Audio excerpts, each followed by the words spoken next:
New Season 14 Leagues. Kde jsi vzal účast s 323 levelem?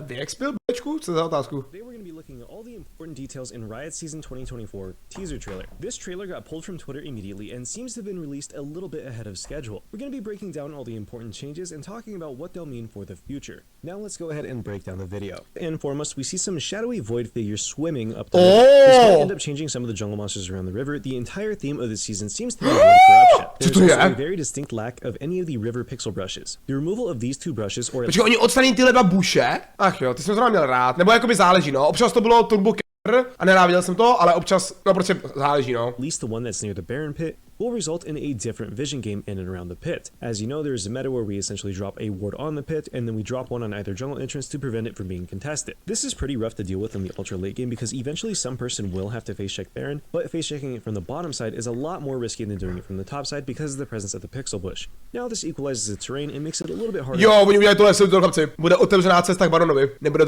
to prostě uzamčený. For you to cheese around the Baron pit. The removal of this is definitely a good and a bad thing. It will of course change the game up, but this could of course make it way harder to get these cheese near and around the Baron pit, especially when we have full vision control. The next thing that we see in the video is a grouping of 3 different void monsters in the Baron pit. This could be an early placement. Currently on live servers, the first and the second Rift Herald are a little bit different. The second spawn of Rift Herald gives you substantial and is a more important objective to take, while the first one is kind of weak and lackluster in comparison. Titulky, nerozumím ti. Co si to dává? A more important Substantially more gold?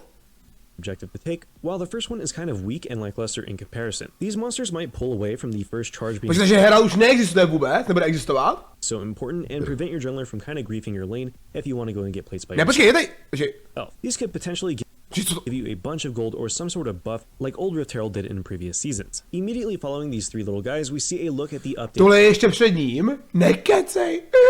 Rift Herald. This thing looks very armored, a lot harder to kill, and pretty menacing. The Rift Herald here seems to be reworked into some sort of sled, similar to what we see in Nexus Blitz and also Arena. Oh, nice. Já jsem rád, kámo, že udělají Heralda silnějšího, protože mi přijde, kámo, že Heralda prostě dá jakýkoliv champ 1v1. Tam prostě, i kdyby si šel za třeba Blitzkriega support, level 5 na Heralda, tak ho potom dáš solo. Stačí prostě do něj útočit, pak běhat, dá oko, dáš mu jeden hit zezadu, zase utíkáš, otevře oko a takhle prostě běhneš. In this state, it looks like it's able to carry one or maybe even multiple champions, and it shoots them out with a buff. Vypadl z něho Renekton. Ten Rift Herald v sobě bude mít Renektona. After charging the turret. This could be a buff from earlier or maybe even a buff from killing this spawn of Rift Herald to kind of revert top lane to what it was before. Way in the past, Rift Herald had a different look and it also gave you a buff that lasted for a set duration that made you significantly stronger. It was an energized attack paired with a lot of teď si že budeš Belvet, kámo, Heralda a spravit tam kámo 20 free to a ještě tam zabiješ, oh můj bože. As we see, the new buff seems to be some sort of shield or maybe even that same damage reduction that we had. Jako se mi to líbí, kámo, vypadá to epicky.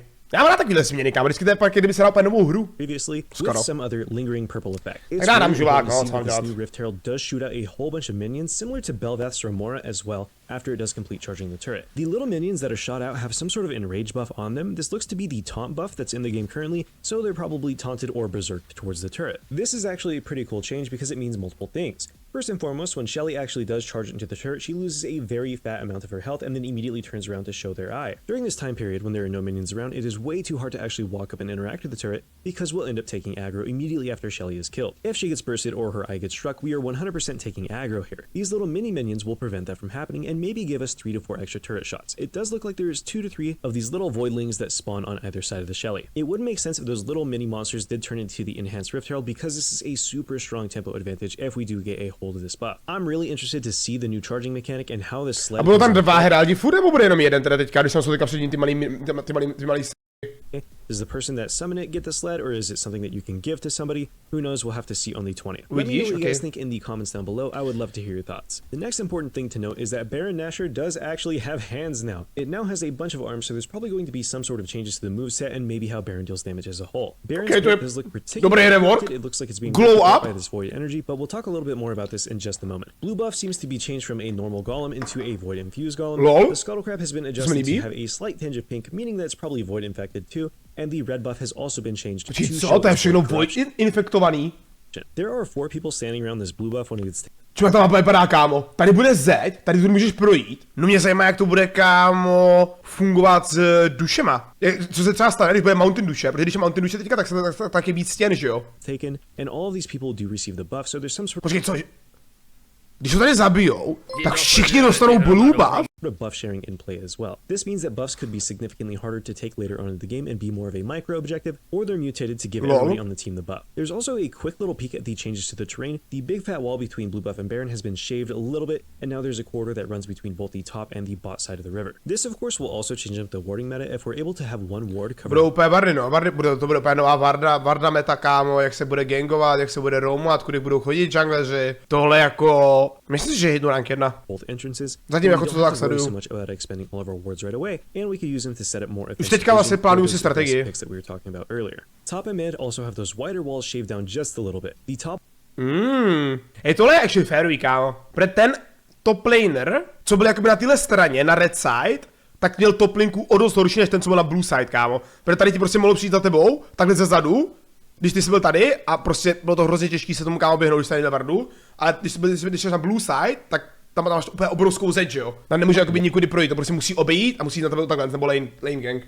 wall and the brush has been shifted upward. Mně jak tu hru furt mění, no, tak to seš blbec. Co máš dělat, jako chtěl, aby ta lolko byla stejný, 14 let? To je dobrý, kámo, že to mění, to je právě, mně se to líbí, kámo, i když třeba některá změna nebudu úplně se mi líbit, je to lepší, než kdyby to neměnili vůbec, chápeš? To z toho dělá furt to, že to je zajímavý, kámo, a to, že to je furt nejhranější na světě. A čili ta mapa vypadá takhle? To je nová nebo stará? Já ani nevím, jak vypadá mapa, kámo. The tribush to get a ward down, and it'll be easy for us to dissuade a gank. These changes to the terrain will definitely affect the amount that the jungler can influence top lane. Currently, if you're playing on the right side and the enemy jungler decides to sit in that big long bush, it is very easy for them to zone you off of Víš, kámo, prostě tady jít gank je o dost lepší než tady tudy, kámo. Prostě jako no cap. wave after wave after wave of XP. If that long bush has been removed, which it seems to be, prosták. then the enemy Víš jungler mi? has less Nevíš room mi, to kámo. actually mess with you before you get back to lane. The shorter time to react here makes it so the jungler really has to commit onto us, and if that wall is removed, then they're going to be stuck between 2 pieces of terrain with no way out. Great changes, top on red side definitely needed to be looked at. Speaking of a solo lane on red side, let's go ahead and shift down to the mid. No tohle třeba taky nechápu, čum. Tady prostě bude díra k turetě na midu. Tady prostě bude cesta k turetě. Když budu stát třeba tady, mám tu hodí hook sem a sem mi to trefí. The giant wall there has had a swath cut through it, which Ještě opens tam. to the jungle. This Jako tohle je taky dobrá změna, kámo, popravdě. smeared on either side, then it's basically going Líbí to se mi be to, kámo. impossible to safely scale and play a control mage underneath your tower now. You'll actually have to take some risk. This terrain change is going to affect high elo and the professional play meta 100%. Mid is without a doubt the hardest lane to actually dive because of the huge pieces of terrain that surround the turret. It makes it very hard for you to access, and you have to come over a wall, or you have to come from behind turret through vision immediately. Control mages are very reliant on positioning, and if we're able to get into position here, this is a very deadly situation. There might be a comeback of assassins, especially in Zase máš tady výhodu, že jakmile půjdou semka, tak už hejtuje tureta, víš co, takže se to nebude úplně free, kámo. Takže zmizí ze hry ten instant leasing ward jump, který se povede v jednom z CC zápasů. No, myšková kariéra je asi. professional play, but it's too early. To je pravda, no, on to asi furt půjde, kámo, když budeš stát tady a tady použíš vardu, asi by to šlo, kámo. No, the area around mid lane changes further, especially near the Tohle je jako hodně hustý, kámo. Seru, jak se tak baronovi rovnou.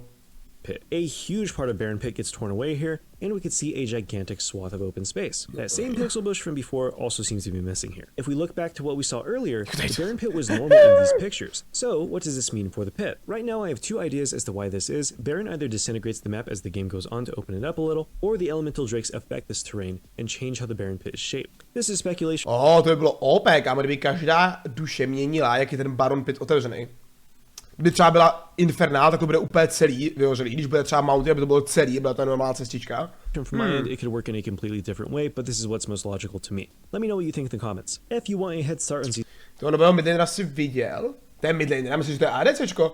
Já jsem viděl na Twitteru, kámo, nějaký screeny, že má nějak třeba 50 spelů.